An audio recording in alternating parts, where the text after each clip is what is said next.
to be as immediate as I possibly could with the remarks and the summation of the events that have taken place earlier this afternoon. So I want to begin by talking about some of the things that I learned today, and I'm sure that in contrast to the observations of perhaps my less observant colleague, you will agree that today's observations and summaries will be more insightful and perhaps more incisive and not rely on simplistic attempts at cheap humor in order to provoke a response from you which allows you to recall some of the presentations that occurred today. I want to begin in a very sober way by emphasizing that one of the highlights of the day for me has been the constant and continual reference to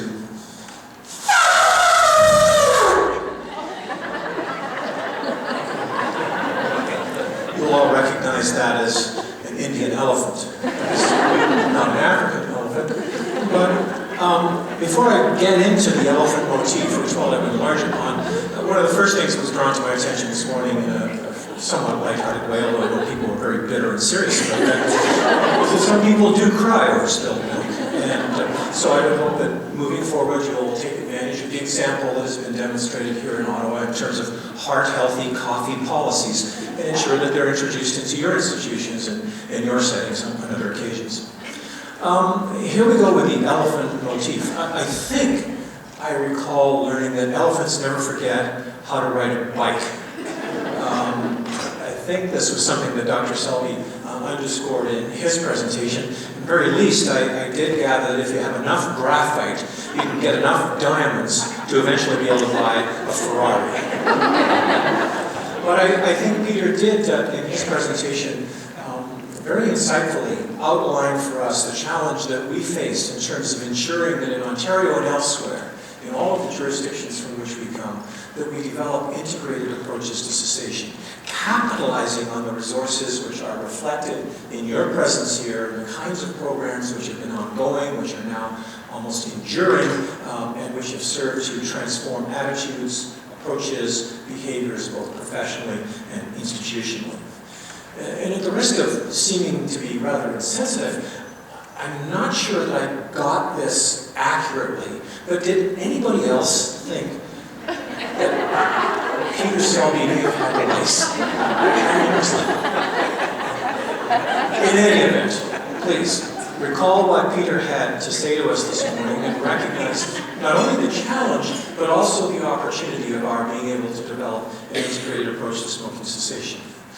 We then heard from Dr. Davies from Queen's University, who I think fairly clearly emphasized that if you want to get hypnotized, don't go to Juke.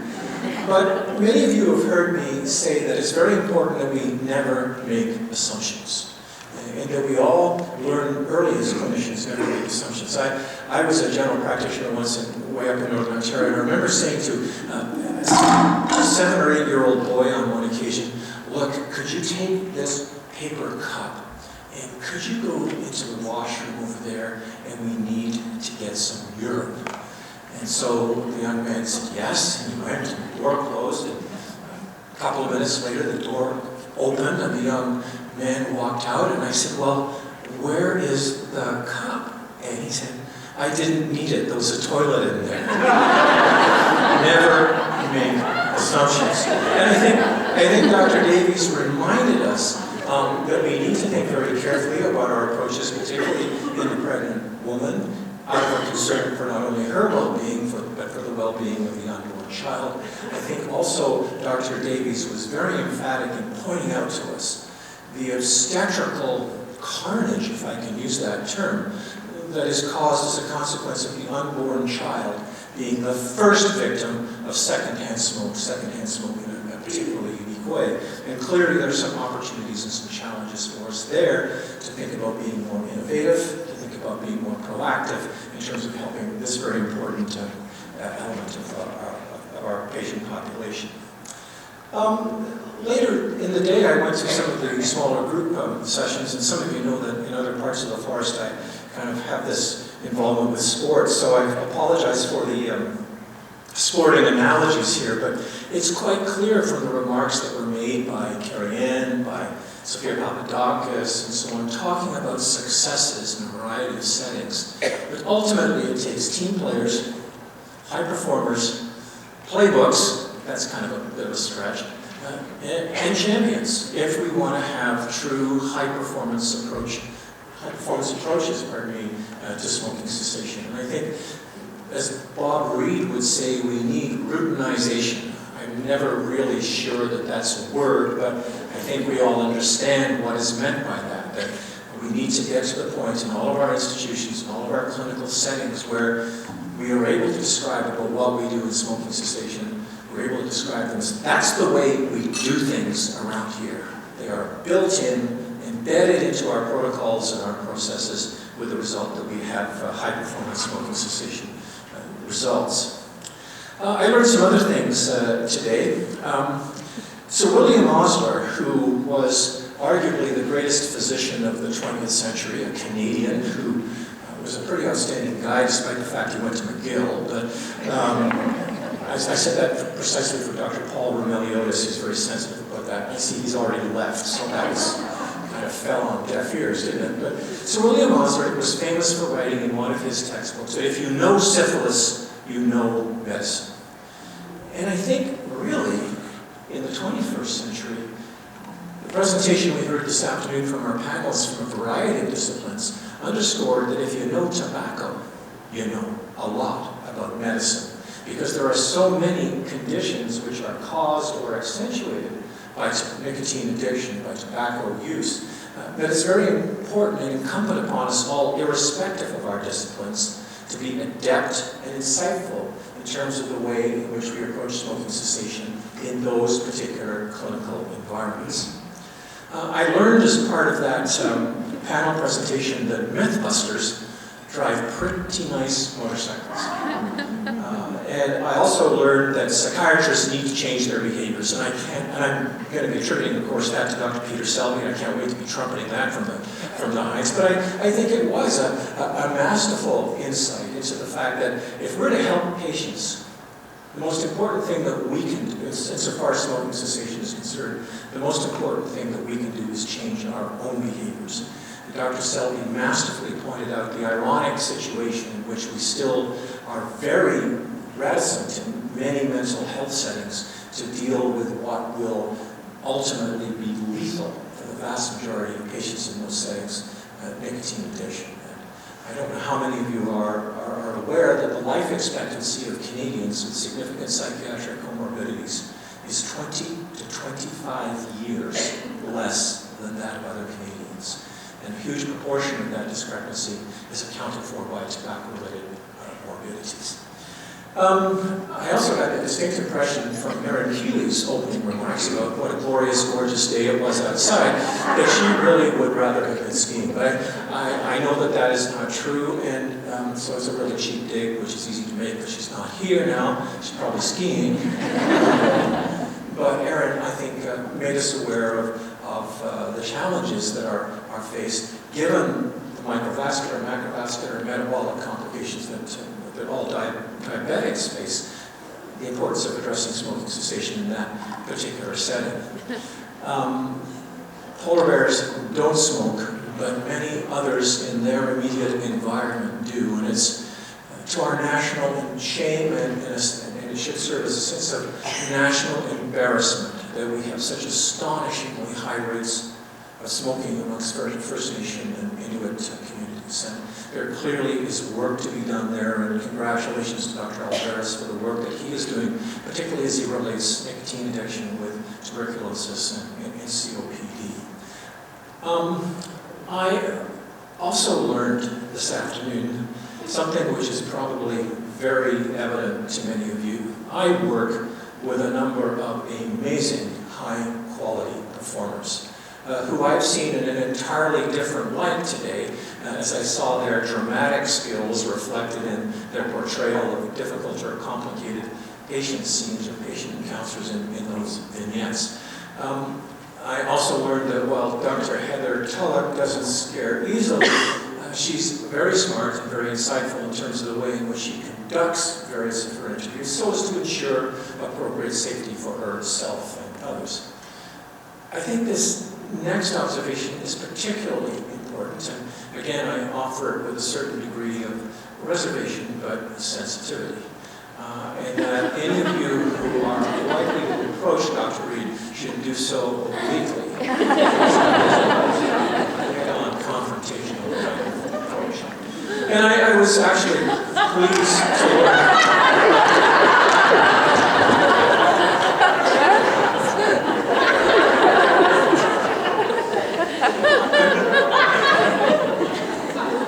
I'm actually shattered that you find this a source of humor. But once again, Heather Tulloch, with characteristic sensitivity and sophistication, provided you with strategies, many of which I will be employing from now on to address these potentially contentious issues. I'm sure that there are many, at least 9 people among us who learned this afternoon that 2 minutes is not necessarily a very long period of time. And then kind of this hook came down from the back of the room saying, where's your USB drive? You better get it up there right away. And so I wasn't able to make comments about all of the other presentations except to note that I now know where Kelowna, not Kamloops, I now know where Kelowna is. It's west of Vancouver and east of the Rockies, or east of the Rockies and west of, yeah. It's a long way away. But the other thing that I thought was really quite nifty was that you saw reflected in those 9 presentations perspectives that came virtually from coast to coast to coast and reflected the energies and the enthusiasm and the insights which are being delivered in a variety of settings to address smoking cessation in a number of very innovative, very imaginative ways. And I will never again be able to take a quarter out of my pocket without considering the opportunity that's afforded to us by the unbelievably nifty kind of campaign. And I saw scores of people writing those the web address down, so I commend that to your attention. So, how about our app, eh? How many of you actually downloaded the app? That's pretty good. And how many of you actually used it to make your evaluations program as it's been unfolding? Well, that's not quite as good, but it's very encouraging. It's actually kind of look, I'm a cyber cred, so I mean, I'm still, fountain pen and HB pencil. But I found it kind of nifty about what you could do with this. And so I want to encourage those of you that have downloaded it to perhaps before you leave, complete your evaluations. It's really easy to do that using that app. And then, all the T's are crossed and the I's are dotted for you to get your accreditation both from Canadian authorities and from American authorities. So please, and stay tuned, because I think you're going to be hearing more from us via this kind of approach. Well, one of the things that I did learn was this word. And this word, as you will remember, means thank you. And I want to just very briefly, but very emphatically, say nakunik to so many people. To you, first of all, for being part of this process. Collectively, you empower, you enrich, you enable an exchange of ideas, of concepts. We facilitate the kind of vicarious learning that takes place from interactions in hallways and so on. And I think that there's such a lovely feel and a buzz to this conference. It's just a delight to be here. And it's a delight to be able to welcome you to our city. So thank you for being with us.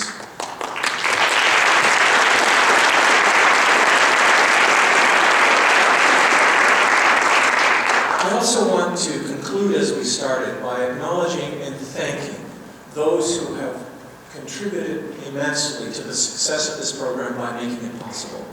And I want to very specifically thank our colleagues from Smoke Free Ontario, many of whom are here, for their contribution to the success of this program. Our colleagues at the Heart and Stroke Foundation, who have been actively involved in smoking cessation issues for many years and whose contributions are very gratefully acknowledged.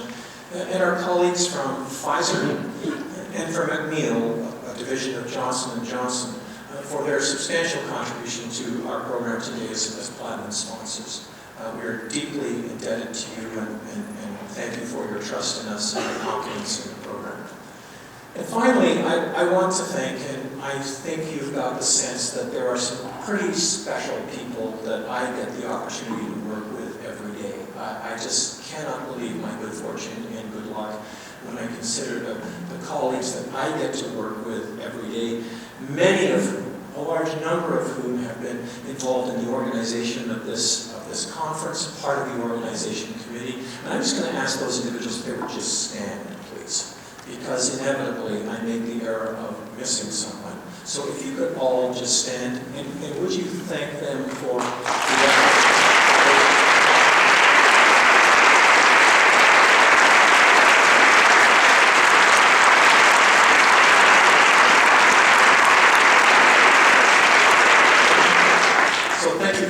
But there is one person that I want to thank particularly, and she's hiding behind a bank of speakers or amplifiers, and that's Lisa Mouchette. And Lisa has worked tirelessly on this program. When this program ends, we immediately begin thinking about the next one.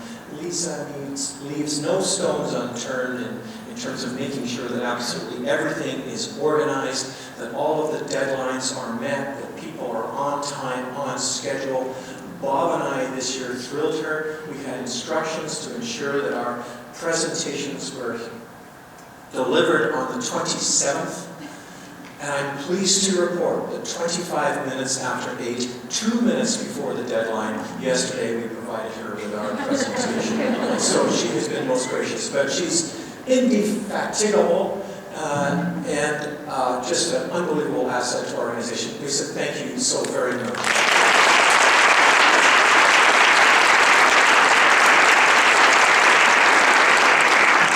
And now I know I'm standing between you and Winterlude, so I want to wish you bon voyage, bonjour, merci pour votre présence aujourd'hui. Thank you so much for being a part of this conference, and we look forward to seeing you next year. À la prochaine.